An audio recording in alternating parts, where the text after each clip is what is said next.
Okay, so the video I'm going to be covering today is another Milo Stewart video, and I know I'm going after her so many times, but the fact is social justice is actually something that people should be fighting for. That should be a good thing, but the way that people are going about it is just awful and authoritarian, and it's not activism. And Milo's going to be talking about activism in this video, and how she wants all kinds of activism considered as activism, even though what SJWs do is, in my opinion, just not activism at all. So I'm going to talk a little bit about what I think social justice actually should be and what is not social justice activism at all. Hello.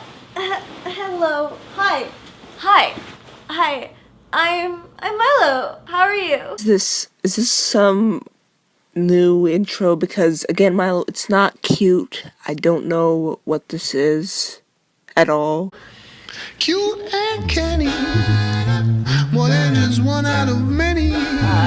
My eyes. Milo, stop this. Something that I got asked on Tumblr a long time ago was how to get involved in activism. I don't really remember what answer I gave because I was still in high school at this point, and I don't know, just not good at doing the advice and figuring out life stuff at that point. Not that I really know right now how to do life. Yeah, you can say that again, Milo. You don't know how to do life at all. You think that caring about your gender and your sexuality is life, and it's not life, Milo. You'll realize this once you get out into the real world. Anyway, why are you still wearing lab goggles on your neck? Are they like affixed to your neck or something? But I'm at least better at pretending. I think I might now have a little bit better advice on how to get involved in activism. If you're familiar with the term slacktivism, then you know that a lot of people feel very strongly towards the idea that activism online is completely illegit, and the only forms of valid activism include going out to protests and being angry and holding up signs. Actually, no, Milo, that's not what slacktivism is at all. This is partially the reason I chose to make this video. Here's the thing. SJWs claim to be activists, and they think that they're new Martin Luther King or whatever, but they really aren't. They're slacktivists. That's the only way to put it. They want to be activists. They want to get the attention and the credit for being activists, but they don't do anything. All they do is virtue signal, and that's pretty much it. They'll either virtue signal or they'll bring attention to the smallest, tiniest little things that they consider issues, like microaggressions and cultural appropriation. So SJWs are not activists, they are slacktivists, and that is what I think a lot of people talk about when they talk about slacktivism. As per usual, I am opinionated on this topic, and I tend to actually have a somewhat middle ground perspective. I 100% don't think that the only type of activism is going out to protests. However, I do think that we need to evaluate that type of protest, that type of activism, different from online activism. That actually makes sense. You actually made a valid point, Milo. Congratulations. But here's the thing. Virtue signaling, again, and calling attention to tiny little issues is not activism. There are so many things you can do to be an activist, online or offline, and it doesn't even take that much effort to do. You can donate money to an organization. You can have a fundraiser for an organization. You can donate cans to a food drive. You can volunteer some time at whatever organization you like. You can write a letter to your local congressman. You can do the old-fashioned signs of the protest activism. There are so many things you can do, and they don't even take that much effort to do. And again, Milo, SJWs in the kind of activism that you see yourself as involved in is not doing anything. It really isn't. It does not do a single thing to help any problems in the world, and that's a huge problem that I have with SJWs. I've actually done a lot of activism and a lot of volunteer and charity work. I have an annual fundraiser. I have organized several bake sales to go to homeless shelters. I've donated to all sorts of bake sales and food drives. I've done a lot of things to be an activist. And the things that I know that those actually make a difference. And when I've seen SJWs, just going on and on about how much they care about this issue and then doing absolutely nothing to support it, or talking about all the authoritarian policies they want to put in place, which supposedly will do something to help, like censoring language or censoring what Halloween costumes you can wear. It's not activism, and anybody can see that. In general, you can make your activism a lot more successful and a lot more impactful by putting more time into it, putting more money into it, and any other resources you have.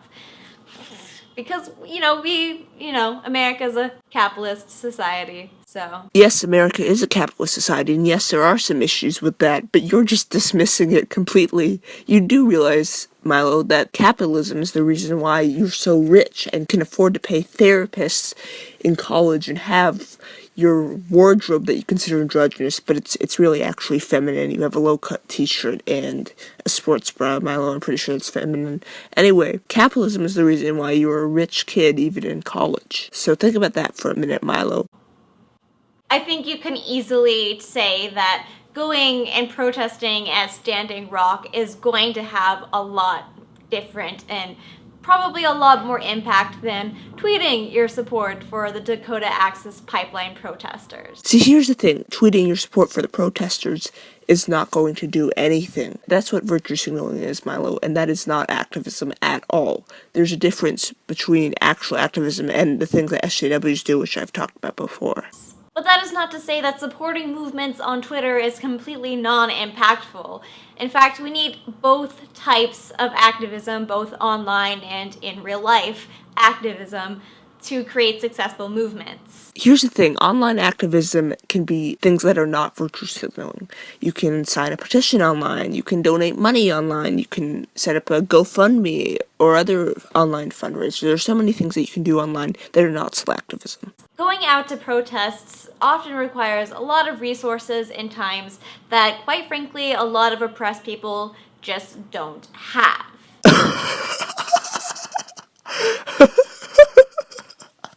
Oh my god. A lot of oppressed people don't have, right? Because the evil white men took it away from them. It's not like, white men are busy or poor or anything like that. No. It's just the oppressed people who don't have money and resources. Why do you have to bring the so-called oppressed people into this, Milo? And there's a lot of other types of successful activism. When I was wondering if I've done any actual activism, I was confused because I haven't participated in real life with any global or national movements. This is something that I want to do more of, and it's easier for me to do now that I am living on my own in a city with public transportation, so I can more easily get to these types of protests. Well, I would say good for you, Milo, if you're actually protesting for real organizations that make a real impact, not free the nipple or ban Bossy or anything like that, Milo, because, again, that's slacktivism. That's bringing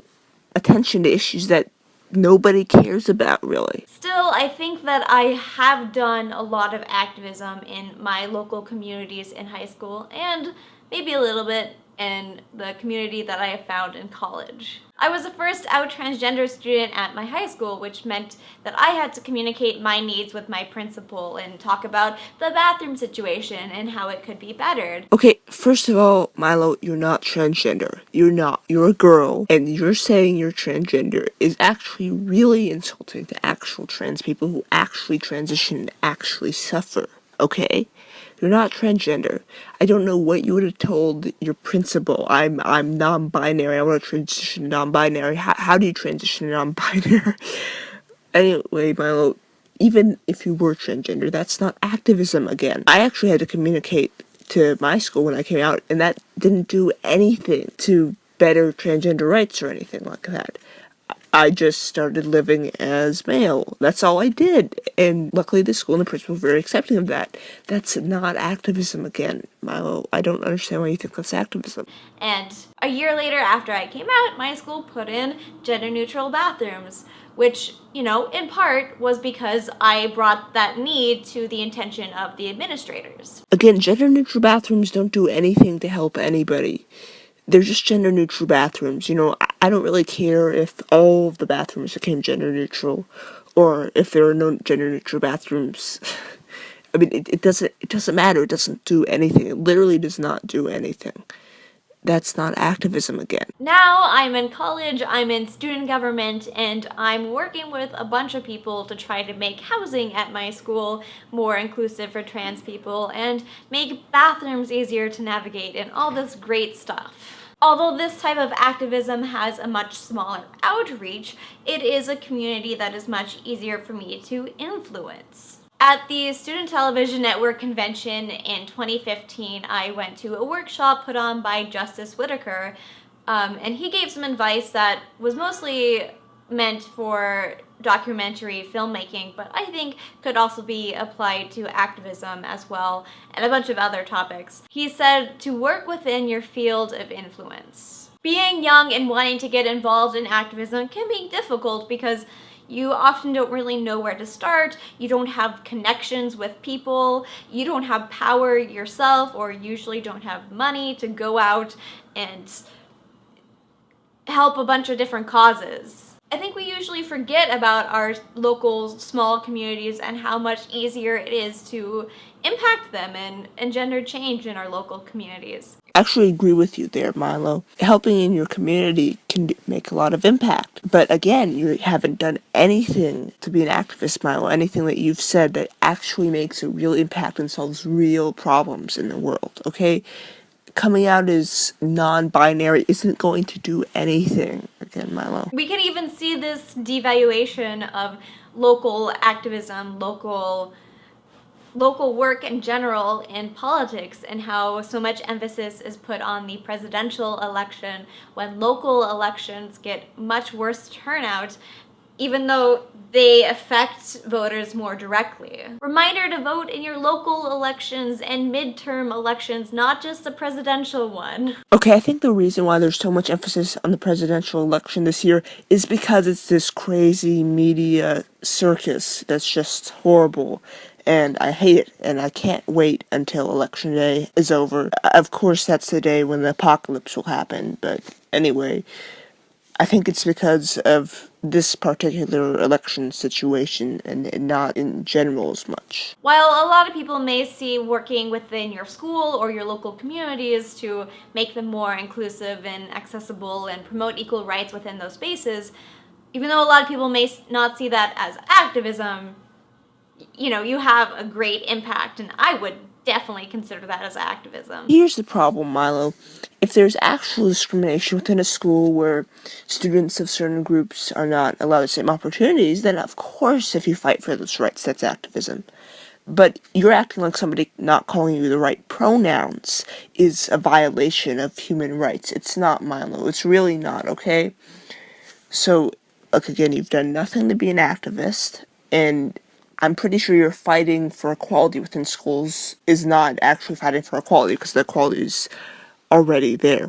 That's my advice to people who want to get involved in activism. Start at the local level, because that is where you have the most power and the most influence, and where you're likely to grow in your sphere of influence from that point. I don't think we should be undermining any type of activism, because they're all necessary and needed, even though there may be some types of activism that we could use more people getting involved with.